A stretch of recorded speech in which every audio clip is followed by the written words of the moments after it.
जय गुरु जी की संगत जी। जय गुरु जी। शुक्राना गुरु जी का। धन धन गुरु जी। वाह वाह गुरु जी। जय जय गुरु जी। शुक्राना गुरु जी। शुक्राना गुरु जी। शुक्राना गुरु जी। जय गुरु जी। ओम नमः शिवाय। शिव जी सदा सहाय। ओम नमः शिवाय। गुरु जी सदा सहाय। ओम नमः शिवाय। शिव जी सदा सहाय। ओम गुरु जी सदा सहाय। जय गुरु जी। संगत जी, जैसे कि आप सब भी जानते हैं, सब कहते हैं गुरु जी महाशिव है ना। और ये भी होता ही आया है कि सदियों से कि जब तब कोई ना कोई शक्ति जो है अवतार लेती ही लेती है। वो किसी ना किसी रूप में, कभी भगवान श्री कृष्ण आए तो कभी भगवान राम जी आए, तो कभी गुरु जी जैसी महान हस्तियाँ आई है ना, या शिव जी आए, भगवान जी। तो गुरु जी भी जो सा है आए हैं, वो भी जो सा है महाशिव का रूप है। और उन्होंने इस चीज़ को साबित भी किया। और उन्होंने कहीं ना कहीं साईं बाबा को भी अपने जैसा कंपेयर किया है, जबकि मतलब शायद साईं बाबा से ज़्यादा चमत्कार गुरुजी ने ही दिखाए हैं। तो देखिए, इसमें संगत जी सकते हैं कि गुरु जी साक्षात शिव जी भगवान का अवतार है, या ये कह सकते हैं कि वो इंसान रूप में आए, लेकिन उन्होंने इतनी तपस्या की कि भगवान शिव जी ही उनमें झलकते हैं। कोई भी इंसान है, वो किसी की भी पूजा करता है, लेकिन अगर उस भगवान का स्वरूप उस मंदिर में नहीं है, तो वो किसी भी भगवान के आगे खड़ा होकर अपने इष्ट देव को याद करता है, तो वहाँ उसको उसके भी दर्शन होते हैं उसी भगवान के स्वरूप में। और यहाँ पर तो देखिए, शिव जी के ही दर्शन हो रहे हैं गुरु जी में। लेकिन गुरु जी में वो शक्ति है कि जो गुरु जी जो चाहे जब चाहे वाहेगुरु जी का, शिव जी का, या उनमें भगवान श्री कृष्ण जी का, भगवान राम जी का या हनुमान जी का रूप भी झलक सकता है। और वो जो सा है, जब चाहे कोई और भी रूप धारण कर सकते हैं। और संगत जी, सबसे बड़ी बात यह है कि गुरु जी की जो लीला है, महिमा है, अपरंपार है, उनकी शक्ति अपार है। और कुछ लोग जो जानते हैं इस चीज़ को, वो उनकी रिस्पेक्ट भी करते हैं और मानते भी हैं। और गुरु जी को भी पता नहीं क्यों अपने कुछ लोगों पर, अपने सेवक पर कुछ इतना विश्वास है, वो चाहते हैं कि उनके जो सेवक हैं वो उनकी बात, उनके मन की खुद जान सकें। उन्होंने मुझे कोई बात बताई है, बट मैं वो बात अपने मुंह से नहीं कहूँगी। मैं भी ये देखना चाहूँगी कि गुरु जी के जो सेवक हैं, गुरु जी जो चाहते हैं, है ना, वो उनके अंदर बात जो उनसे क्लिक करती है या नहीं करती। वो जब चाहें वो रूप धारण कर सकते हैं, चाहे वो कॉकरोच का करें, सांप का करें, कबूतर का करें, तितली का करें, मक्खी का करें, है ना, वो कर सकते हैं। लेकिन उनका एक तरह से, लेकिन अपनी ओरिजिनलिटी में नहीं आते। लेकिन हाँ, वो अपने स्वरूप में अपनी प्रेजेंस देते ही देते हैं। और संगत जी, अभी आपको बताऊं, कुछ दिन पहले की बात है कि मुझे गुरु जी के, मैंने जैसे उनको माथा टेकते हैं, तो वैसे मेरे को गुरु जी ने मना किया, तू मेरे पैरों में माथा मत टेका कर, तू मेरी बेटी है। तो मैंने, लेकिन कई बार ये होता है, नहीं इंसान के ध्यान में रहता, तो मैं वैसे पैरों से ऊपर ही टेकती हूँ, लेकिन कई बार मैं पैरों के उधर भी टेक देती हूँ माथा, उन पे पैरों पे। तो उनके पैरों में से ना ऐसे स्मेल आ रही थी फूलों की, जैसे गुरु जी के पैर ना फूलों में ही पड़े हों। और इतनी स्मेल आ रही थी अच्छी कि मन कर रहा था थोड़ी देर के लिए और ये वाली स्मेल ले लो, लेकिन इतना ज़्यादा तो नहीं रुक सकते ना। तो ले, और वो स्मेल जो सी है उनके पास से कम भी 2-3 दिन तक आती रही है। और पता है, गुरुजी ने एक चीज़ और कही है मेरे को। कहते हैं, पता नहीं तू मन चाह पिलांदी है, लेकिन मेरी ना चाह पीने की तलब ही नहीं होती, बस मैं इतनी पी लेता। तो मैंने कहा कोई बात नहीं, अब आपको अच्छी लगती है तो मैंने बना दी है, आप पी लो। तो गुरुजी की मैंने जो चाय बनाई, गुरुजी कहते हैं, मैंने कहा गुरुजी आपको कॉफ़ी भी तो अच्छी लगती है। कहते हैं गुरुजी कि अगर ये जी चाय बनाएंगी तू, तो कॉफ़ी दी की लोड़ है, कॉफ़ी की ज़रूरत ही नहीं है। मैंने कहा ठीक है गुरुजी, तो आप कभी कभी कॉफ़ी भी पियो, कभी कभी चाय भी पियो, क्योंकि मैं जब कई बार बनाती हूँ ना, कभी इलायची भी डाल देती हूँ, कभी सौंफ भी डाल देती हूँ। लेकिन पता नहीं क्यों, तो सिर्फ बात देखो इलायची एंड सौंफ की नहीं होती है ना। तो बस बनी, बहुत अच्छी लगी उन्हें। मैंने कहा ठीक है गुरुजी, थैंक यू, आपको पसंद आई, बहुत अच्छी बात है। जैसा कि मैंने अपने पहले भी कुछ वीडियोस में कहा है, मुझे सांपों से डर लगता था। मैं गुरुजी को कहती, गुरुजी कहते बैठ ही रहे, तेनू पता है ना मेरे तो बड्डा कौन है। मैंने कहा ठीक है वो बात तो। गुरुजी ने मुझे ऐसे नज़ारे भी दिखाए कि सांप हवा में उड़ रहे हैं, एथलीट कर रहे हैं, या उनका सत्संग भी होता है कभी, तो वो कहीं ना कहीं डांस कर रहे हैं। वो मतलब जैसे कहीं दीवार पे या कहीं कर्टन पे, और वो डांस कर रहे हैं। और एक चीज़ कहूँगी मैं संगत जी, जो भी गुरु जी के दरबार में आए वो पूरी श्रद्धा से आएँ, और उनके मन में कोई किसी के लिए बैर नहीं होना चाहिए। वैसे देखो गुरुजी कभी किसी का बुरा नहीं करते हैं, ना होने देते हैं, लेकिन ऐसी जगह, ऐसी महान हस्ती के मौजूदगी में हम आते हैं, दरबार में हम आते हैं, तो हमारे अंदर बिना वजह तो कभी भी किसी के लिए द्वेष नहीं होना चाहिए, कोई ऐसी गलत भावना नहीं होनी चाहिए। हाँ, लेकिन अगर कोई दुखी इंसान है, परेशान है, बेवजह उसको लोगों ने दुख दिया हुआ है, परेशान है, तो उसके मन में ज़रूर होती है, और उसका मन, उसकी आत्मा रो रही होती है ना। तो देखिए उन लोगों की तो खैर कोई बात ही नहीं है, लेकिन जो करप्ट है ना, वो बात उन्हीं की है। और गुरुजी के आगे आप जानते हैं कि कोई भी जो है ना अच्छी चीज़ है या बुरी चीज़ है, उनकी नज़रों से कभी छिप नहीं सकती। गुरुजी खुद कहते हैं मेरी अक्खां चो कोई चीज़ बच नहीं सकती, और मैनू क्लियर हो जाती है। और गुरुजी ने पता क्या किया संगत जी, मैं आपको बताती हूँ।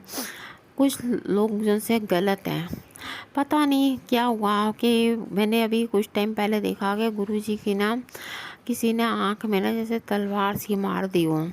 तो ना गुरुजी पहले तो 1-2 दिन रुको रहे थे, तो मैंने उठ के ना ऐसे ही उनकी आंखों से ना जैसे आंसू साफ करते ऐसे किया, तो जैसे किसी ने तलवार सी मारी उनकी राइट आँख में। तो मैंने जो सा है ऐसे आगे से हाथ से जैसे हटाते ऐसे हटाया। मैंने कहा गुरुजी कौन ऐसा आ गया जो आपकी आंख में तलवार से मारा है। तो ना बोले नहीं, लेकिन आज पता सुबह मॉर्निंग में कहते हैं ओ ना किसी होर दे उत्ते सी संकट, तो मैं अपने उत्ते संकट ले लिया। मैंने कहा ठीक है गुरुजी, पर मुझे तो यही लगा ना। और क्योंकि देखिए मैं आपको एक चीज़ और बताती हूँ, इसमें शिव कन्या वाली थोड़ी सी बात बताऊँगी मैं, कि शिव कन्या को गुरुजी ने कहा कि तू शादी कर ले। तो शिव कन्या जो सी है वो शायद अनमैरिड है, वो शादी नहीं करना चाहती। तो जब शादी नहीं करना चाहती तो इसलिए उनको वाहिगुरु जी ने भी डांटा और पार्वती माता ने भी डांटा कि क्यों। मैंने वो नज़ारा खुद देखा, और मैंने कहा गुरुजी क्या बात है, अगर वो नहीं करना चाहती आप क्यों कहते हैं। किसी से हम ज़बरदस्ती तो कोई काम नहीं करवा सकते। हो सकता है उसने कुछ ठाना हो अपने मन में कि मुझे शादी नहीं करनी है ना, तो आप क्यों चाहते हैं ज़बरदस्ती हो जाए।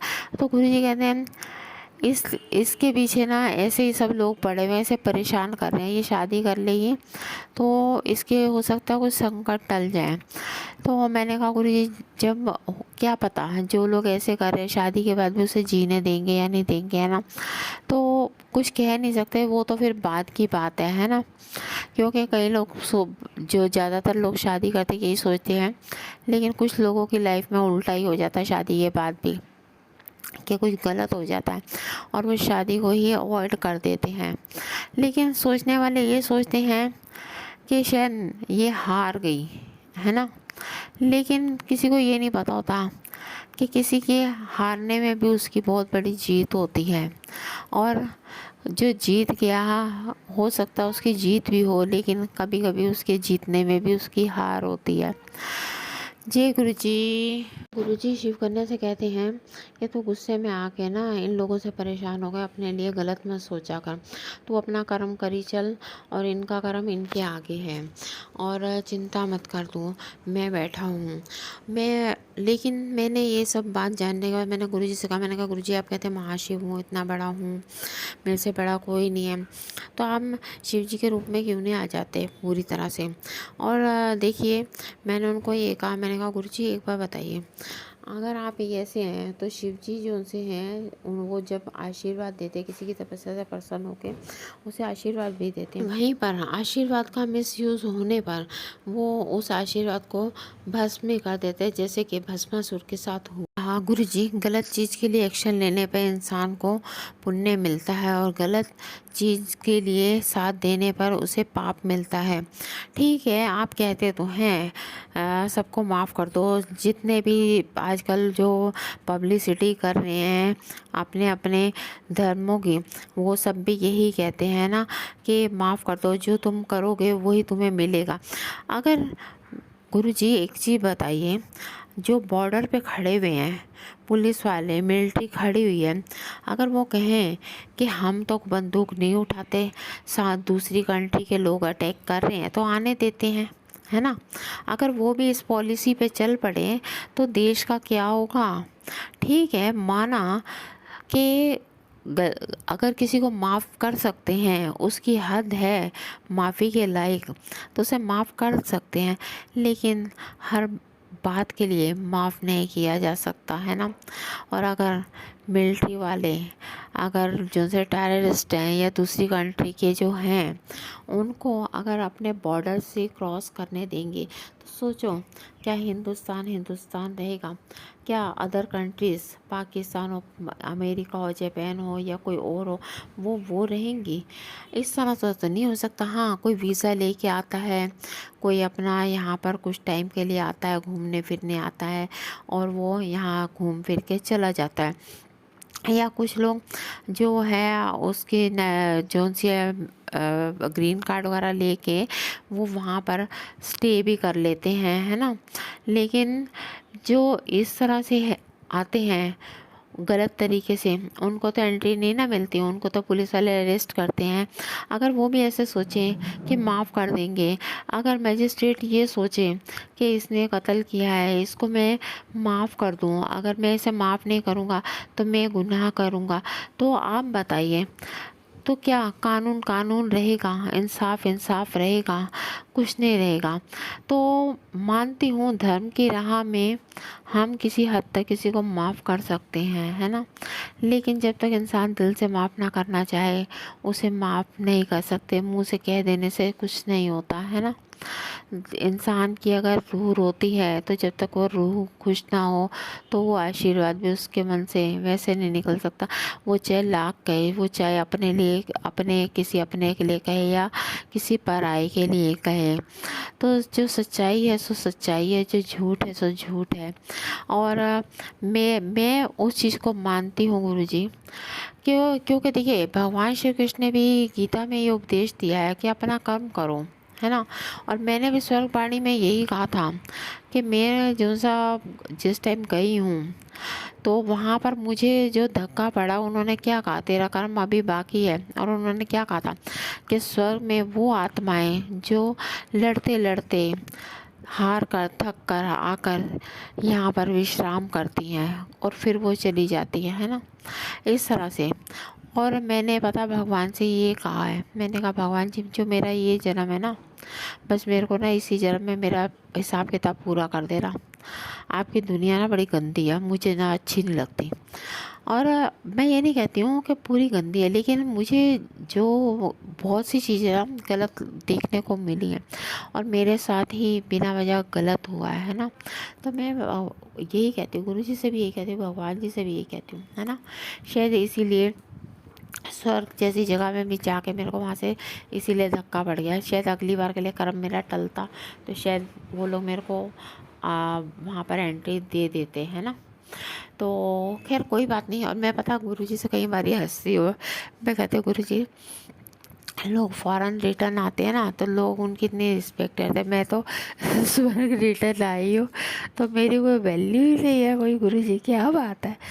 और खैर जो गलत लोग हैं वो मेरी वैल्यू कभी करेंगे ही नहीं, क्योंकि वो अपने आप को देखेंगे, अपनी चीज़ को देखेंगे, है ना। और वो भूखमरे लोग हैं, बहुत गंदे लोग हैं, उनके पास सब कुछ है ना, फिर भी वो घटिया लोग हैं। और खैर मैं ऐसे लोगों की बात नहीं करना चाहूँगी, उनका कर्म उनके आगे है, मेरा कर्म मेरे आगे है और भगवान का कर्म भगवान के आगे है। क्यों, भगवान भी आशीर्वाद देते हैं और जब उन्हें पता चलता है। और बस एक चीज़ तो मैं और कहूँगी बस आज, कि गुरुजी ने मुझे ये चीज़ बता दिया कि मैं दुखी होके कभी किसी के लिए गलत बोल जाती हूँ या अपने लिए बोल जाती हूँ, है ना। पर गुरुजी ने मेरे को मना किया है, मत बोल तू, कि जिसने जो कर्म कर दिया मैं चाहे उसे कुछ टाइम के लिए माफ़ कर दूँगा, लेकिन फिर भी उसका कर्म उसके आगे आएगा, आज नहीं तो कल आएगा ही आएगा। और चाहे वो इस जन्म में आए चाहे उस जन्म में आए, लेकिन मैं भगवान से हमेशा से बचपन से कहती आई हूँ, मतलब बचपन से क्या, मतलब जब से मैंने इस चीज़ को जाना है, मेरे साथ गलत हुआ है तो भगवान जी आप उसको सजा दो, है ना। लेकिन तब मेरे को इतना नहीं पता था, लेकिन गुरुजी ने मुझे ये सब इसीलिए बताया कि हकीकत में ये होता है, इसलिए तुम्हें किसी के लिए कहने की ज़रूरत ही नहीं है कि भगवान बैठा हुआ है, वो जस्टिस करता है और वो करता रहेगा हमेशा। जय गुरु जी, शुक्राना गुरु जी, धन धन गुरु जी। कन्या की कुछ और भी रियलिटीज़ हैं जो कि मेरे को गुरु जी ने बताई हैं, बट मैंने वो वीडियोस बनाने थोड़ा सा छोड़ दिए, क्योंकि वो कुछ लोगों को ऑब्जेक्शन हो रहा था। शायद मैं जो सा ना अपने आप ये स्टोरी क्रिएट कर रही हूँ, बट वो रियलिटी है शिव कन्या। क्योंकि देखिए ना, अगर शिव जी हैं, पार्वती माता है, तो उनके बच्चे भी तो हैं ना, तो शिव कन्या ही है। तो मैंने इसलिए वो बताया नहीं, बनाना छोड़ दिया, क्योंकि यूट्यूब वाले ने भी उसमें ऐड डाली और ऐड डालने के लिए उसने क्या किया, कीड़े मकोड़े उठा कर डाल दिए।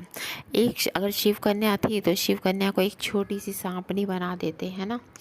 और संगत जी फिर कभी मैं बताऊंगी, क्योंकि मेरे को गुरुजी ने कहा है, तो शिव कन्या का जो पार्ट है आगे भी बता दे पब्लिक को, कि ये भी रियलिटी है। अगर लोग भगवान को जानते हैं, गुरु जी को जानते हैं, उनकी महिमा को जानते हैं, तो शिव कन्या के बारे में जानने में उन्हें क्या प्रॉब्लम हो सकती है। कुछ नहीं, उन्हें पता चलना चाहिए कि शिव कन्या क्या है, भगवान जी क्या है और उसकी रियलिटी क्या है। पर मैंने गुरु जी को थोड़ा सा मना कर दिया था, पर ना मैं कुछ सोच रही हूँ, जब गुरु जी ने कहा है तो मुझे बताना चाहिए। मैं ना फिर अपने किसी और वीडियोज़ में उसकी और रियलिटी बताऊँगी। जय गुरु जी, धन धन गुरु जी, बाबा गुरु जी, शुक्राना गुरु जी। ओम नमः शिवाय, शिव जी सदा सहाय। ओम नमः शिवाय, गुरु जी सदा सहाय। जय गुरु जी, जय गुरु जी, जय गुरु जी। जय गुरु जी, जय गुरु जी, जय गुरु जी। ओम नमः शिवाय, ओम नमः